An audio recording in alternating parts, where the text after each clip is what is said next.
नमस्कार मित्रों, मैं डॉक्टर संदीप भसीन मेरू मंत्रा से। आज हम बात करेंगे किन व्यक्तियों को ध्यान नहीं करना चाहिए। तो सबसे बड़ी बात कि कुछ ऐसी मानसिक स्थितियां हैं, मेंटल स्टेट्स हैं जिसमें हमको ध्यान में प्रवेश नहीं करना चाहिए।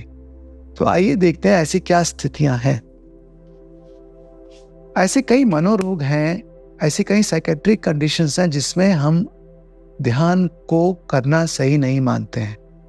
अब कुछ पेशेंट्स हैं जिनको एक कंडीशन है जिसको बाइपोलर डिसऑर्डर यानी मैनिक डिप्रेसिव साइकोसिस। इसमें कुछ कंडीशन आती है जिसमें मन कभी कभी कुछ लोग बहुत उत्तेजित हो जाते हैं और बहुत ज़्यादा साइकोसिस में है, उत्तेजित हैं। ऐसे लोगों को जब वो बहुत हाइपर एक्टिव हैं, अगर वो ध्यान में बैठेंगे तो ध्यान नहीं कर पाएंगे। तो इसलिए इनको ऐसे स्टेट में ध्यान नहीं करना चाहिए, क्योंकि अगर ये ध्यान में बैठेंगे तो ये अपनी कल्पनाओं में खो जाएंगे और कल्पनाओं में खोने के बाद ये हो सकता है इनका व्यवहार असंतुलित हो जाए और अधिक असंतुलित हो जाए और हमारे लिए एक बहुत बड़ी प्रॉब्लम क्रिएट कर दे जो लोग उनके केयर टेकर्स हैं। इसी तरह से ध्यान जिन लोगों को शिज़ोफ्रेनिया है, शिज़ोफ्रेनिया मतलब ये लोग ऐसे हैं जो अपने आसपास के एनवायरनमेंट के साथ नहीं जुड़े हुए हैं, इनको कुछ मालूम ही नहीं कि क्या हो रहा है, ये अपनी एक अलग दुनिया में रहते हैं। ऐसे लोग जब ध्यान के लिए बैठते हैं तो ये पहले से एक काल्पनिक दुनिया में रहते हैं, इसलिए ऐसे लोग सत्य के साथ जुड़े हुए नहीं हैं। आसपास घटनाएं क्या घट रही हैं उनसे उनका कोई मतलब नहीं होता है।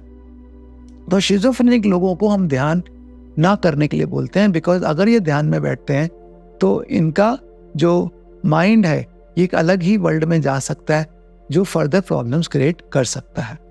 तो बाइपोलर डिसऑर्डर्स और शिज़ोफ्रेनिया दो ऐसी कंडीशंस हैं जो बहुत क्लियरली हमको एक्टिव स्टेज में जिनका ध्यान नहीं करना चाहिए।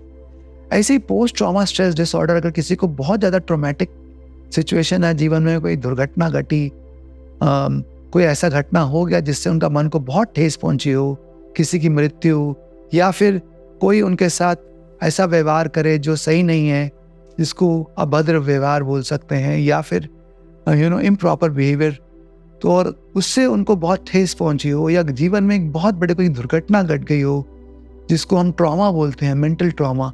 इसके बाद अगर आप सीधा ध्यान का प्रयास भी करते हैं तो लोग अक्सर ध्यान नहीं कर पाते हैं। तो पहले हमें इन केसेस में अपने मन को शांत करना होगा, दवाइयों द्वारा, काउंसलिंग द्वारा, साइकोथेरेपी द्वारा, और कुछ थेरेपिस्ट होते हैं जो ट्रॉमा डिसऑर्डर्स के ऊपर कार्य करते हैं, उनके साथ कार्य करके मन को शांत करना होगा।